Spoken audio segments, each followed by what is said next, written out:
Well, hello everybody, and welcome back to another midweek edit. I've set myself up well and truly for a tumble this week. First of all, my mouse batteries, it seems, is about to go. I've just had a blinking thing come up saying battery's low. Hopefully, we'll get through without that causing a problem. But secondly, I've edited today's shot because I wasn't sure whether I could get it to work, and typically it's come out really lovely, and I've saved the image for the film, which you'll have seen last week, um, in the folder ready for use.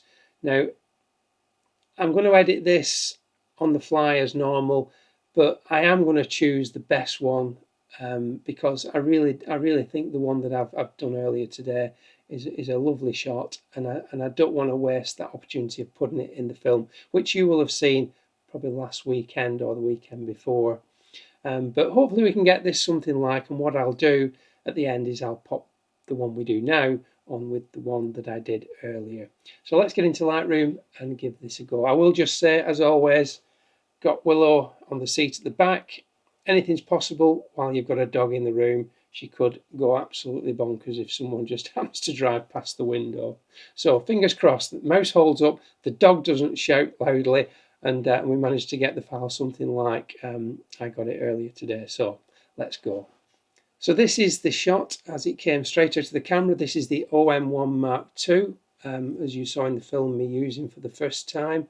Really pleased with this composition. I've walked past this composition dozens of times, probably more than dozens of times. There's a footpath just to the right that you can't see. It's obviously it's down on the ground, and there's no evidence of it where the footpath's worn there. It just sort of snakes past the right hand side.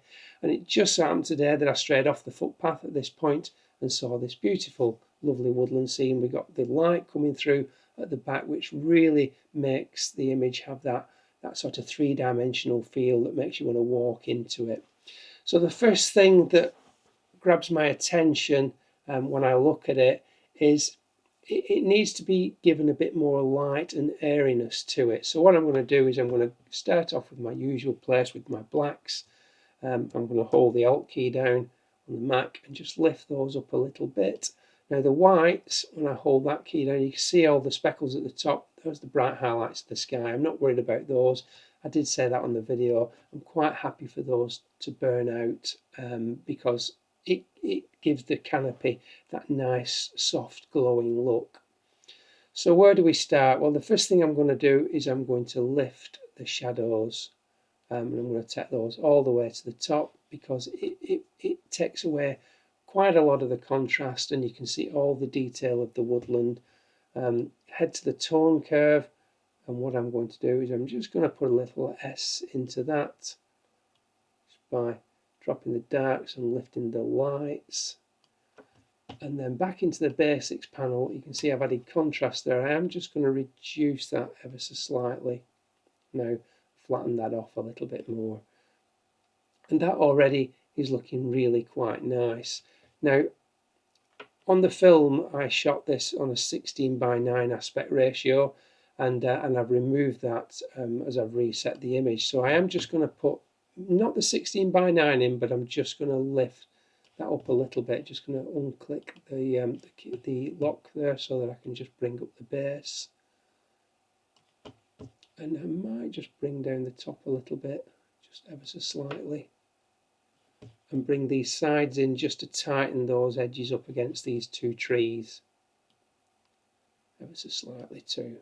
That just tidies the composition. Now, if you look down here, there's a trunk coming down, a bit of a tree trunk, and I want to just make that the base of my shot. Now, I did talk about, just double click that, set that. Now, on the film, I did talk about this stick just here, how it intersected this, what I think is an ash tree in the background. On reflection, it's not actually that bad, and when I was taking the shot, I decided that it wasn't something that was worth worrying about. Moving left or right really didn't make any difference. In fact, the fact that it's over that tree has actually helped to hide it a little bit. So reasonably happy with that so far. And I am just going to play around with some of the colours now. What I haven't done, which I always should do, is my lens corrections. So just pop that on. and then close that. Now I'm going to go to the calibration tool.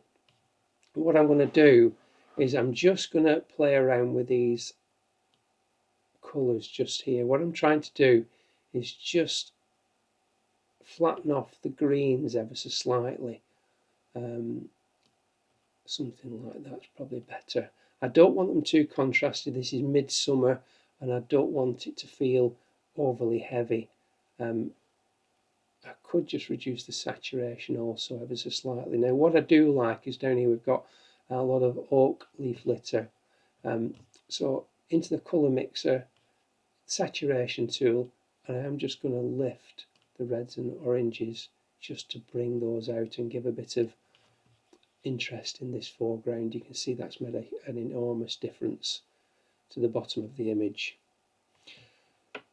One thing I want to do is to create a bit more emphasis on this area here, this light coming through. So I'm going to get the radial gradient and I'm going to put that just over here, and I'm just going to lift the exposure ever so slightly and drop the highlights, lift it a bit more, drop the highlights, lift the blacks, actually drop the blacks probably, lift it a little bit more,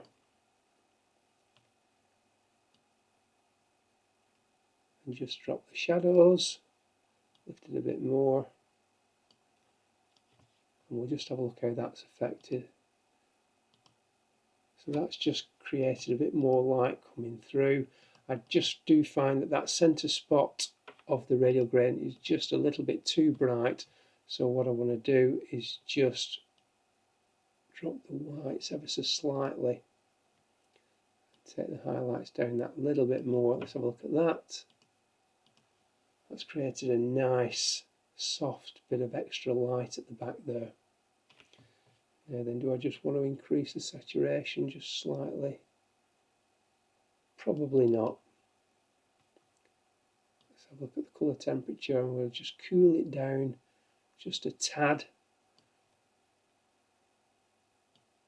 -8, and I think that will do for the radial gradient. So that's given us somewhere to look through to now. Our eyes are naturally drawn from the darkest area here, takes us through into the woodland. I just wonder if I just drop that, if I just drop this down a little bit, which will just have the effect of not being quite so harsh on that top bit up there, and it also directs us into the middle of the scene rather than up into the top. So that's really quite nice. Back into the basics panel. Is there anything else that I'm not keen on? Looking around, what I'm going to do is I'm going to do what I usually do and press the L key for lights out and just have a quick look at the overall shot. I might just increase the saturation plus 7, and what I am going to do is I'm just going to drop the clarity -8 and the texture -12 just to soften the image up a little bit. Now what I might just try and do here before I leave, and I didn't do this on the other shot, is these yellows here. I might have a play with the luminance values on those just to darken them down and increase the saturation just a little bit. So we'll go back into the colour mixer, pick the luminance, drop the yellows there,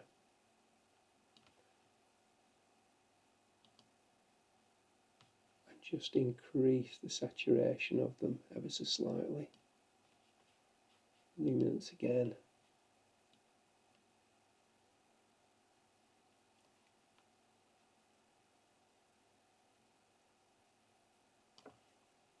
Just look at the hue.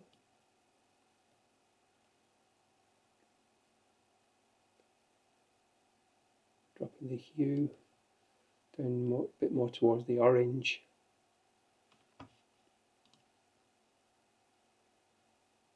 And I'm tempted to say we are there. So I'm going to pop that quickly into Photoshop. There's just one more thing I need to do,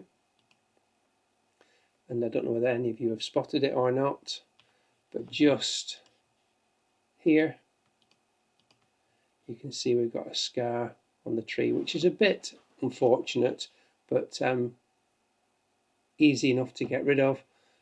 I'm going to use the generative fill just to paint over that. Don't have to put anything in the box, just press generate, let it get on with it, and just have a look at the options that it's given me. Move that out of the way. Get 3 options. That's the first, sorry, that's the second, third, first. I have to say they're all pretty good, but I think the second one is the one for me. So I've got that now. Layer and flatten and save that image. So what I'm going to quickly do now is I'm going to make this this image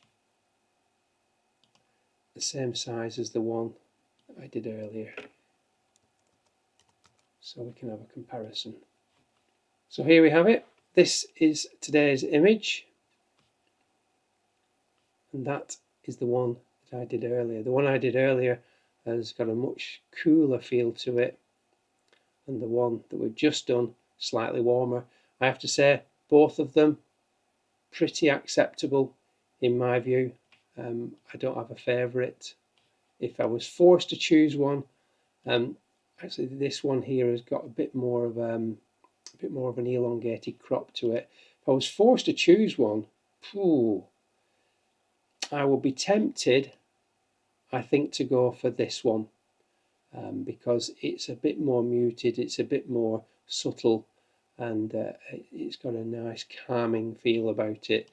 This one, you could argue, a little bit more shouty, but still a very nice image. So I will put both of those on now. Let me know in the comments below which of the 2 images you prefer. I will put them both on so you can have another good look at them along with the original raw file.